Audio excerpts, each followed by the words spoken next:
فرمایا جو میرا ہوگا وہ جھوٹا نہیں ہوگا. مجھے معاف کیجیے گا، دیندار لوگ بھی کتنا سچ بول رہے ہیں یہ تو داہنی طرف والا فرشتہ ہی بتا پائے گا، ہم پوزیشن میں نہیں بتانے کے.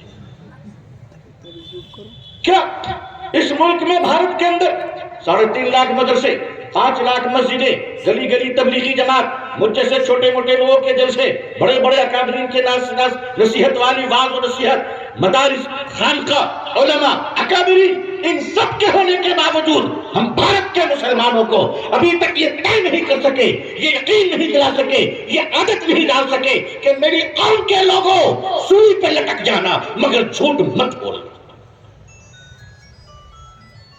یہ اعظم گڑھ کا علاقہ، اللہ آپ کو نظر بد سے بچائے. ریال نے، دینار نے، رنگت نے آپ کو خوشحال بنا دیا ماشاءاللہ، بڑے مالدار بن گئے آپ. بہت اچھا، اللہ مبارک فرمائے آپ کی مالداری. میں تو یہ بھی دعا کرتا ہوں کہ اللہ امبانی کو آپ نے دیا اب رحمانی کو دے دیجیے. ہم اللہ ہی سے مانگ رہے ہیں، کسی اور سے نہیں مانگ رہے. بھائی 3 آدمی 2 ہو گیا، امبانی اڈانی ہو گیا، اب رحمانی کا نمبر ہے. اللہ کے خزانے میں کمی کون سی ہے؟ کمی کون سی ہے؟ لیکن آپ مجھے بتائیے، امت کا یہ جو مزاج چل رہا ہے تکبر کا، متکبرانہ مزاج، دولت آ گئی. میں صاف صاف کہتا ہوں کہ ہم اپنے ملت کی اصلاح، کبھی کبھی جی چاہتا ہے کہ یا تو جلسے بند کر دیں یا جلسوں کا حساب کتاب شروع کر دیں. امت ہم یہ آج تک طے نہیں، عادت نہیں بنا سکے کہ مسلمانوں ہمیں جھوٹ نہیں بولنا ہے، جھوٹ کے خلاف. جاپان میں اسلام تو نہیں ہے مگر سچائی وہاں ہے. سچائی ایسی ہے کہ اگر آپ کے پرس بھی گاڑی میں چھوٹ جائے تو ایمانداری سے آپ کے ایڈریس پر پہنچا دیا جائے. جاپان میں اسلام تو نہیں ہے مگر وہاں شراب پینے والا شرابی بھی سچ بولتا ہے، جھوٹ نہیں بولتا ہے. کیا یہ کہوں کہ اسلام وہاں ہے، مسلمان یہاں ہے؟ یہاں مسجد کے محراب سے جھوٹ بولے جا رہے.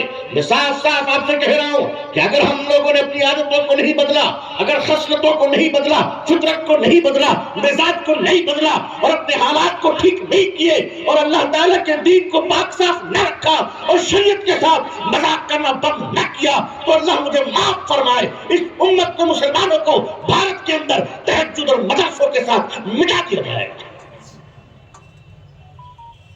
یہاں کوئی کارل نہیں آیا، یہاں کوئی لینن نہیں آیا.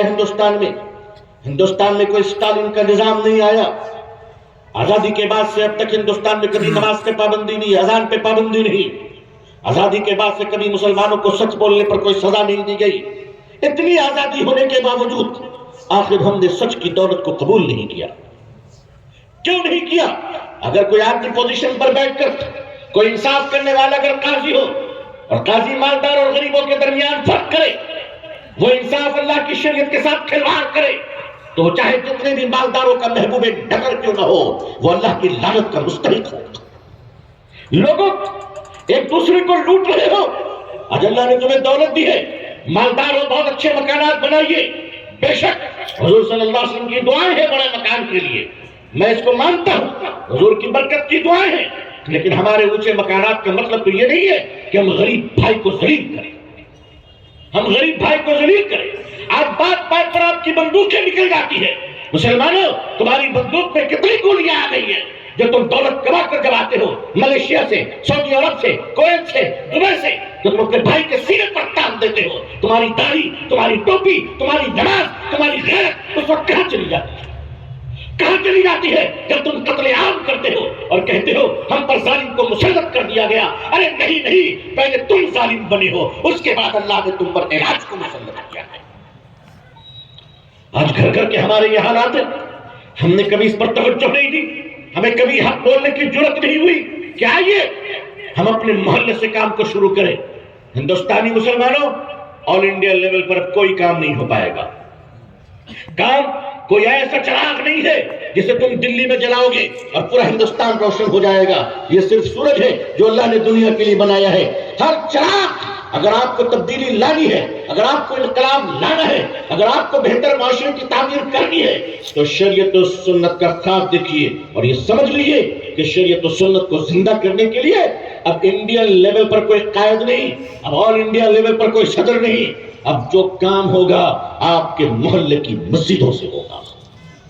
آپ اپنی محلے کی مسجد کو اپنا مرکز بنائیے تاکہ آپ کو کوئی بیچ نہ سکے، تاکہ آپ کو کوئی سودا نہ کر سکے، تاکہ ملت کو بیچ کے کوئی ایم ایل سی اور راجیہ سبھا نہ خرید سکے۔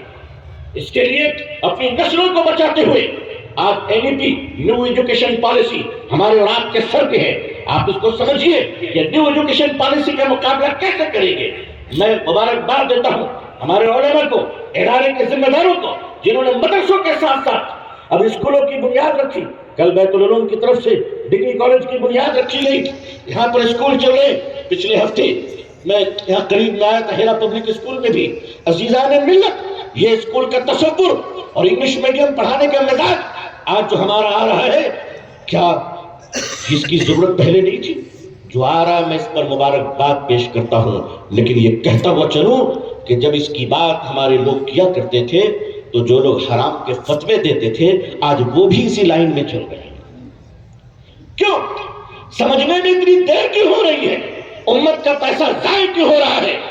آج سے 10 سال پہلے میرے شیخ حضرت مفتی عبداللہ صاحب پھول پوری رحمۃ اللہ علیہ اسی بیت العلوم میں بیٹھ کر مجھ سے اسکول کے نکات پر گفتگو فرما رہے تھے، اور فرما رہے تھے کہ میرا جی چاہتا ہے کہ کیا ایسا نظام اسکول بناؤں کہ جہاں پڑھنے والا بچہ مکمل اسلامی تعلیمات سے آشنا ہو۔ الحمدللہ۔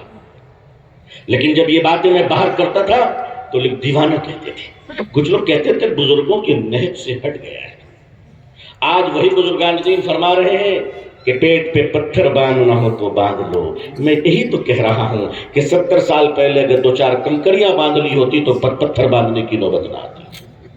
یہی تو کیا اور کیا کہا؟ عزیزان ملت، مدارس اسلامیہ کے وجود کو برقرار رکھنا انشاءاللہ، کہیے انشاءاللہ، مگر 2 چیزیں یاد رکھیے گا۔ یہاں پر چونکہ اکابر علماء ہیں، میں ان کی خدمت میں یہ بات رکھنا چاہتا ہوں کہ ہمارے کوانٹٹی کے ساتھ ہمیں کوالٹی پر توجہ دینی ہے۔ کوالٹی ایک امت کی اصلاح کا مزاج کہ ہم یہ بات صاف کر دیں کہ مسلمانوں، معاشرے میں جھوٹ بولنے کی کوئی گنجائش نہیں ہے۔ آج سے انشاءاللہ ہم لوگ طے کریں کہ جھوٹ نہیں بولیں گے انشاءاللہ، وعدہ کرتے ہیں۔ اچھا وہی لوگ ہاتھ اٹھا رہے جو پہلے سے نہیں بولتے ہیں، بقیہ لوگوں کا ارادہ کیا ہے؟ جھوٹ نہیں بولیں گے انشاءاللہ۔ کہاں سے شروع کریں گے؟ یہ کوئی معمولی کام نہیں ہے، یہ کوئی معمولی کام نہیں ہے۔ کہاں سے شروع کریں گے؟ یہ جو موبائل پہ ہم لوگ جھوٹ بولتے ہیں نا گھر سے نکلتے ہوئے، ارے کہاں ہو؟ کہا وہ بیچ جام میں پھنسے ہوئے ہیں۔ کیوں جھوٹ بولتے ہو بھائی؟ کیا ملنے والا ہے اس سے؟ اگر سچ بول دو گے کہ ابھی بیت العلوم سے نکلے ہیں تو کیا سر قلم کر دے گا؟ دوسری چیز دیانت داری۔ میرے شیخ حضرت مفتی عبداللہ صاحب پھول پوری رحمۃ اللہ علیہ، اللہ ان کو غریب کے رحمت فرمائے، مجھ سے فرمانے لگے کہ اگر ہم لوگ دیانتدار ہو جائیں تو کبھی مالی پریشانی نہیں آئے گی انشاءاللہ۔ یہ بات اس وقت تھوڑا سمجھا تھا، آج زیادہ سمجھ میں آ رہی ہے۔ دیانتداری کیا ہوتی ہے؟ ہم کہتے ہیں اس ملک میں انقلاب لائیں گے، اس ملک میں انقلاب لائیں گے، سیاسی قوت پیدا کریں گے۔ میاں یہ سب بات میں کرنا، پہلے اپنے مسجدوں میں جو نمازی جوتے اتارتے ہیں اس کی حفاظت کا انتظام کرتے ہیں۔ ہم تو ایماندار اتنے ہیں کہ دروازے پہ اگر اچھے جوتے کھول دیں تو سجدوں میں خدا سے زیادہ جوتے یاد آتے ہیں۔ یہ ہماری ایمانداری ہے، یہ ہماری آنیسٹی ہے۔ ہماری ایمانداری کا عالم یہ ہے کہ مسجدوں میں جو واٹر کولر رکھے ہیں اس پر جو گلاس رہتا ہے اس گلاس کو بھی اپرادھی کی طرح ہم چین سے باندھ کر رکھتے ہیں۔ اس گلاس سے پوچھئے تجھے کس جرم کی سزا دی جا رہی ہے تو وہ کہے گا مسلمانوں کی بے ایمانی کی پہچان ہے۔ پہچان، یہ ایمانداری ہے ہماری، یہ ہماری ایمانداری ہے کہ ہمارے جوتے چپل مسجد میں محفوظ نہیں ہے، واٹر کولر محفوظ نہیں ہے، گلاس محفوظ نہیں ہے۔ مسلمانوں 75 سالوں میں آخر ہم نے ان جلسوں سے سیکھا کیا ہے؟ آج ہمارے پاس اتنی ایمانداری بھی نہیں رہی، ہم اتنے بے ایمان بنتے چلے گئے۔ تو بعض مسجدوں میں جاتا ہوں تو وہاں بیت الخلا میں تالا لگا رہتا ہے۔ میں نے بہت بار سوچا کہ اللہ کمیٹی نے یہاں کون سا خزانہ چھپا کر رکھا ہوگا؟ نہیں، کچھ تو امپورٹنٹ چیز ہوگی نا، کچھ بہت ضروری کام۔ ساری مسجدوں میں بڑے بڑے تالے لگے ہوئے. ایسا لگتا ہے کہ بہادر شاہ ظفر جاتے ہوئے یہاں کو چھپا کر گئے.